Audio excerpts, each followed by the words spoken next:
Dr. Narayana Group of Institutions and I Create Degree College 100% placement. మీ భవిష్యత్తుకి మాది భరోసా. ఇక్కడ చేయబోతున్నారు. ఏ పర్సన్ తోటి మీ బెస్ట్ ఫ్రెండ్ అయినా మీ డైమండ్ ఫ్రెండ్ అయినా చేయరు.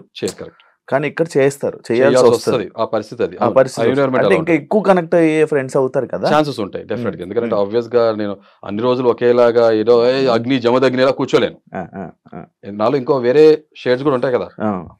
నాలో నా humour angle, I use two humour or Thor hammer రెండు ఉంటాయి. సో కాబట్టి ఆబ్వియస్ గా అక్కడ వెళ్ళినప్పుడు ఆర్గానిక్ గా మాట్లాడాలి, ఇంటరాక్ట్ అవ్వాలి. అదే కొంచెం నాకు భయం ఏంటంటే ఇక్కడ మనం కొన్ని మాట్లాడితే దీన్ని మనకి ఎగనిస్ట్ గా వాడతారు. అర్థం కదా. It happened. అగ్ని పరీక్షలో ఇది జరిగింది. నేను మోస్ట్లీ నేను ఐసోలేట్ అయిపోయిన ఒక్కనే ఉంటాం ఇష్టపడతాను. I was very focused, targeted on my journey and my goal. Okay, షోలోకి వచ్చిన తర్వాత కెమెరా ముందుకు వచ్చినప్పుడు you give the task what I'm, my calibre, my potentiality ఎంతవరకు ఉందో అది ప్రూవ్ చేసుకుంటాం. ఇంకొకటి ఏంటంటే నేను కొంచెం క్లోజ్ అవుతే ఆటోమేటిక్ ఏమవుతుందంటే నేను కొంచెం ఎమోషనల్ పర్సన్ని. నేను ఎంత కోపం ఉందో నాలో ఎమోషనల్ సైడ్ కూడా ఉంటుంది. ఆటోమేటిక్ క్లోజ్ అయినప్పుడు ఏమవుతుందంటే నాకు ఒక ఫిల్టర్ బ్యారియర్ వచ్చేస్తుంది, ఆ మనిషిని గట్టిగా అనలేను. తర్వాత రెండోది, ఇప్పుడు మీరు నేను ఒక వ్యూవర్గా నేను చూసినప్పుడు సీజన్ గా లేదా నా పర్సనాలిటీ ఫస్ట్ నుంచి తింటే నేనేం కోరుకునేవాడు అంటే సోలో ప్లేయర్ ఇండిపెండెంట్ గా ఇండివిజువల్గా వెళ్ళి ఆడేవాడిని నేను అప్రిషియేట్ చేస్తా. గ్రూపులు కట్టడం, కప్పులు అవటం నాకు ఇష్టపడను. ఇప్పుడు ఇందాక ఇన్ని రోజులు చూసిన సీజన్స్ లో ఎవరు నచ్చని గ్రూపులు ఏంటి, నచ్చిన పర్సన్స్ ఎవరు? శివాజీ గారి గ్రూప్ మనకి ఏదైతే సీజన్ 7 ఉందో, నేను అంటే I can name many groups. Okay, Shivaji గారిది ఏదైతే ఉందో స్పై బ్యాచ్, తర్వాత ఆపోజిట్ స్పై, స్పైడర్లు ఇవన్నీ నాకు నచ్చలేదు. ఓకే, ఇంకా ఒక మనిషి సత్తా Shiva face to face, man to man తెలుస్తుంది. గ్రూప్ కట్టి ఆడిన తర్వాత నేను పులి వేటాడే వేటని నేను అప్రిషియేట్ చేస్తా. సింహం కన్నా కూడా ఓకే గుంపుగా వేటాడి గెలుచుకుంటాయి తోడేళ్ళు, వుల్ఫ్ ప్యాక్, వాటి స్ట్రాటజీ వర్కౌట్ అవుతుంది, వాళ్ళ సక్సెస్ రేట్ ఎక్కువ అవుతుంది. బట్ పులి సింగిల్ గా వేటాడుతుంది సోలోగా. I appreciate that. అంతే. ఎవరు ఇన్ని సీజన్స్ లో ఎవరు నచ్చింది నాకు? కరెక్ట్ గా చెప్పాలంటే నాకు హిందీ బిగ్ బాస్ లో నాకు శిల్పా షిండే అనే తెలుగులోకి వచ్చేప్పుడు నేను అదే చెప్పాను కదా, విజయ్ సని నచ్చాడు. విజయ్ సని కావాలి ఇంకో పేరు చెప్పా, అంబటి అర్జున్ నచ్చాడు నాకు. I like this game. Unfortunately wild card contestant, మీకు తెలుసు వైల్డ్ కార్డ్ కంటెస్టెంట్ కి అడ్వాంటేజ్ డిసడ్వాంటేజ్ రెండు ఉంటుంది. డిసడ్వాంటేజ్ ఎక్కువ. అర్జున్ గ్రూప్ లో లేడా? Mostly he was not in group. ఎందుకు లేదు చూసారా? ప్లీజ్ మీకు సబ్జెక్ట్ కరెక్షన్ మీరు కరెక్ట్ చేయండి ప్లీజ్. ఉన్నాడు కదా, నాకు ఎవరు గ్రూప్ తో కనబడ్డాడు నాకు అర్జున్, నాకు ఎందుకు సోలో ప్లేయర్ అని కనబడ్డాడు నాకు. ఎస్. సో ఇంకొక విషయం ఇక్కడ చాలా క్లియర్ గా డీటెయిల్ చెప్తా. ఇప్పుడు ఫ్రెండ్ కి ట్రోఫీ ఇవ్వం కదా, ఫ్రెండ్ కి ట్రోఫీ ఇచ్చేటంటే నువ్వు నీ ఫ్రెండ్ గెలిపించడం కోసం వెళ్తున్నావు. వెళ్ళినప్పుడు నీ ఫ్రెండ్ యొక్క ట్రూ పొటెన్షియాలిటీ జనం తెలియట్లా, అంతే కదా. మీ ఫ్రెండ్ పరితం ఉన్న టాస్క్ కాలు నొప్పి ఉంది, నువ్వు భుజం మీద వేసుకుని పరిగెత్తేస్తావు. నీ ఫ్రెండ్ పొటెన్షియాలిటీ లేదు కదా అక్కడ. Who's the winner here? It's an unfair advantage to you and it's not ethical practice to other contestant కదా. అన్నప్పుడు నీ ఫ్రెండ్ గెలిపించాలన్నప్పుడు నువ్వు కాము ఇంట్లో ఉండు, ఇంకొక ట్రూ డిజర్వింగ్ కంటెస్టెంట్ వస్తాడు షోలోకి, అంతే. యాక్చువల్లీ బిగ్ బాస్ లోనే కొన్ని టాస్క్లు ఉంటాయి. మేము వెళ్ళే దాంట్లో ఒక టాస్క్ ఉంది, కెప్టెన్సీ కంటెంటర్లు అయిపోయారు. ఓకే, నీ టాస్క్ ఇప్పుడు వేరే వాళ్ళు ఆడాలి, సెలెక్ట్ చేసుకోవాలి ఆ పర్సన్ అని అంటారు. ఇప్పుడు ఆ టాస్క్ ఆడాలి, ఏం చేస్తారు మీరు? అది చెప్తా. ఫ్రెండ్షిప్ వేరు, టీం వర్క్ వేరు. ఆ టీం వర్క్ కాదు ఇది. ఇక్కడ నీది నీ గేమ్ ఇంకొకరు ఆడాలి, ఆడితేనే నువ్వు కెప్టెన్ అవుతావు. ఒక పొటెన్షియల్ పర్సన్ నన్ను రిప్లేస్ చేసి నాలాగా ఆడగలగడు అన్న ఒక కంటెస్టెంట్ నాకు ఒక ఒపీనియన్ క్రియేట్ అవుతుంది. అక్కడికి వెళ్ళినాక మనకు అర్థమవుతుంది కదా, అతనికి చాయిస్ ఇస్తా. మరి అది ఫ్రెండే కదా ఆడేది? ఫ్రెండ్ కాదు, చాలా తప్పు. అది చెప్తాను ఇక్కడ. నేను ఒక క్రికెట్ ప్లేయర్ గా, నేను ఒక టీమ్ లీడర్ గా ఉండేవాడిని. ఓకే, నేను కెప్టెన్ కాలేజ్ లో. ఓకే, ఇప్పుడు నేను నాకు టీమ్ కెప్టెన్ గా ఉన్నప్పుడు నేను ఏం చేసామనంటే, ఎదురుగుండా టీమ్ ఎలా ఉంటుందో దాని ఒక ఐడియా వస్తుంది కదా, దాంట్లో బౌలింగ్ స్ట్రెంత్ ఎలా ఉంది, బ్యాటింగ్ స్ట్రెంత్ ఎలా ఉంది, ఆ సిచ్యువేషన్ తగ్గట్టు ఏం చేసామంటే, ఈ టీమ్ మెంబర్స్ ఉందా నా ఫ్రెండ్స్ కాదు, these are best players what I picked up. ఆ సిచ్యువేషన్ తగ్గట్టు స్ట్రాటజీ వేసి, అరే నా ప్లేస్ లో నేను ఒక ఓపెనర్, ఓకే ఇతను ఫేస్ బౌలర్ వస్తున్నాడు అనుకో, నేను ఓపెనింగ్ తీసుకుంటా స్టాండ్. ఇతను యార్కర్ వేస్తా, లేకపోతే ఓవర్ ద వికెట్ వేస్తాడు, లేకపోతే అరౌండ్ ద వికెట్ వేస్తాడు, నాకు ఈ స్ట్రెంత్ ఉంది, నేను ఈ బౌలర్ని హ్యాండిల్ చేయగలిగినప్పుడు నేను వెళ్తా. నేను హ్యాండిల్ చేయలేనరా ఈ టైప్ ఆఫ్ అటాక్ వస్తుంది అన్నప్పుడు నా ప్లేస్ లో నన్ను రిప్లేస్ చేసి who can perform very good అని అతన్ని పంపిస్తా. He need not be my friend, అంతే సింపుల్. నైస్ బ్రో, బాగుంది.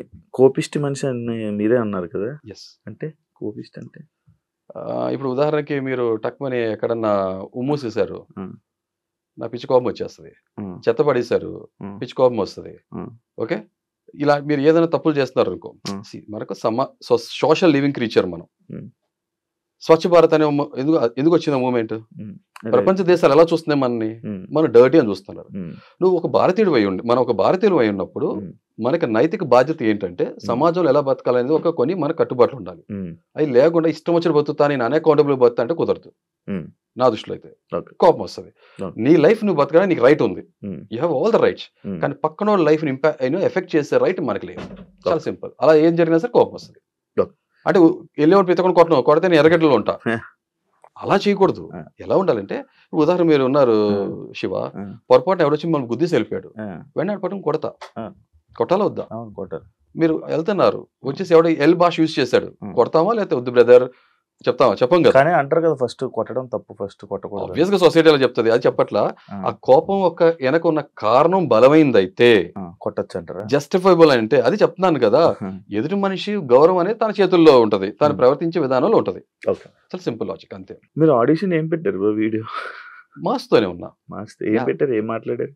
ఎందుకు బిగ్ బాస్, నేనేంటి, ఇదే మాట్లాడా. ఇదే ఏం చెప్తారా? హలో బిగ్ బాస్ అని మొదలు పెట్టా.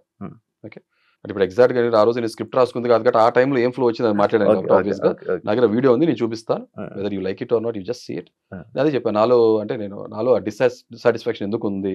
గత 3 సీజన్ నుంచి తెలుగు బిగ్ బాస్ అనే ఒక డౌట్ వచ్చింది. ఒక సీజన్ అయితే ఏంటి ఇది సింపతి కార్డు ఇవన్నీ. అదే సింపతి యూజ్ ప్రతి ఒక్కటి వినర్ అయిపోతే నిజంగా గుడిమెట్ల మీద ఉన్నట్టు బిగ్ బాస్ ట్రోఫీ ఇచ్చి వెళ్ళిపోవాలి అంతే. మనం కాదు కదా, winner should get an opportunity. ఇప్పుడు నేను క్రికెట్ లో ఉన్నప్పుడు నాకు పక్కన నా క్లాస్ లో నా ఫ్రెండ్ చాలా క్లోజ్ గా ఉన్నవాడు, వాడి మీద నాకు ఎంత ఎంపతి సింపతి ఉండాలి. అతనికి ఇస్తే నా టీం ఓడిపోద్ది కదా, లేదు అన్బయాస్డ్ గా ఉండాలి అంతే. సింపతి ఎప్పుడు వర్క్ అవ్వాలి. నిజంగా జెన్యూన్ గా బలమైన కారణం ఉన్నప్పుడు ఒక మీద సింపతైజ్ చూపించాలంటే తప్పలేదు. అది ఏ ఎమోషన్ అయినా చాలా బలమైన రూట్ ఉండాలి, కోసం ఉండాలి. అదే ఏం పెట్టారు అంతే, ఇదే పెట్టారు. ఇలా మీకు అనిపించినవి బిగ్ బాస్ గురించి చెప్పారు. ఇదే చెప్పారు. గురించి మీ పేరు ఏంటని అడిగారు. హృదయం, ప్రస్తుతానికి హృదయం ఉన్న మానవుడిగా నా పేరు హృదయ మానవ్. తల్లిదండ్రులు పెట్టిన పేరు, నేను లైఫ్ తర్వాత క్రియేట్ చేసుకోపోయే పేరు ముందు చూస్తారని చెప్పాను. అడ్రస్ అంటారా, భారతీయుణ్ణి, ఇలాగే సేమ్. ఇక రేపు ఆ హౌసే నా అడ్రస్ అవబోతుంది. నిజమైన నికార్సైన ఇప్పుడు మీకు అడ్రస్ ఇచ్చింది బిగ్ బాస్ అగ్ని పరీక్ష. ఆబ్వియస్ గా ఐఎమ్ వెరీ ఒబలైజ్డ్ టు దట్. ఇప్పుడు ప్రెజెంట్ అది చెప్పుకున్నా కూడా పెద్ద ఇదేగా. బ్రో, మీ ఇన్ఫ్లుయెన్సర్ అని టాపిక్ రేస్ చేసింది మీరే కదా? ఎస్, ఇన్ఫ్లుయెన్సర్స్ ఎక్కువ ఉన్నారు. కామన్ మ్యాన్స్ దానికి ఏంటి బ్రో అసలు నీకు ఎందుకు అనిపించింది? అంటే ఇప్పుడు రెండే ఉంటాయి నాకు తెలిసింది, సెలబ్రిటీ అండ్ కామన్ మ్యాన్. మధ్యలో ఇన్ఫ్లుయెన్సర్ అనే పదం తీసుకొచ్చారు. వెరీ స్మార్ట్ గా ప్లే చేస్తున్నారు. తెలివితేటలు చావు తెలివి 2 రకాలు ఉంటాయి. Sorry to use this language. పెద్ద లాంగ్వేజ్ ఏం కాదు. ఒకవేళ ఇలా వాడితే నేను కూడా చెప్తా దానికి. నేను 100 మంది సమాజం అలా కూర్చోబెట్టి నుంచోబెట్టగలను. నేను దానికి చెప్తా. ఇన్ఫ్లుయెన్సర్ అనే ఇంగ్లీష్ చదువుకున్న ఎవరికైనా సరే ఇన్ఫ్లుయెన్సర్ అంటే మీనింగ్ ఏంటి? ప్రభావితం చూపించేవాడు. ప్రభావితం ఎవరు చూపించగలరు? ఇప్పుడు రోడ్డు మీద వృక్ష అతను వెళ్తాడు, మిమ్మల్ని నన్ను ప్రభావితం చేయగలడా? చెప్తే వింటాం మన మాట. ఆ మనిషి మనకి తెలిసి ఉండాలి, సుపరిచితుడు అయి ఉండాలి. లైఫ్ లో ఏదో సాధిస్తే ఇన్ఫ్లుయెన్సర్. లైఫ్ లో ఏదో సాధించి పబ్లిక్ లో వచ్చే మనిషిని ఏమంటారు? సెలబ్రిటీ అంటారు. పబ్లిక్ లో ఉన్న మనిషిని సెలబ్రిటీ అంటారు. ఒక celebrity is none other than who leads life in public and public recognises him. గుర్తుపడతారు కదా, గుర్తిస్తాం మనం. అలాంటి సెలబ్రిటీ పబ్లిక్ ని ఇన్ఫ్లుయెన్స్ చేయగలరు తన మాట చేత. ఇప్పుడు మనంతా బ్రాండింగ్ కానీ కమర్షియల్స్ ఏదైతే ఉన్నాయో, యాడ్ చూసేది వాళ్ళు ఇచ్చే కదా, వాళ్ళు చెప్తే వింటాం కదా. మాట చెప్పిన మాట మాస్ లెవెల్లో పీపుల్ కి చేరుతుంది, అనుకరిస్తారు లేదా ఆచరిస్తారు. కామన్ మ్యాన్, మా ఫాదర్ కామన్ మ్యాన్, నేనే కామన్ మ్యాన్ ని. మీకు నేను తెలీదు కదా శివ? ఇప్పుడు కామన్ మ్యాన్ కాదు, ఇప్పుడు సెలబ్రేట్. ఎందుకు కామన్ మ్యాన్ ఎక్కడ చెప్తా, చాలా మంది అడగచ్చు.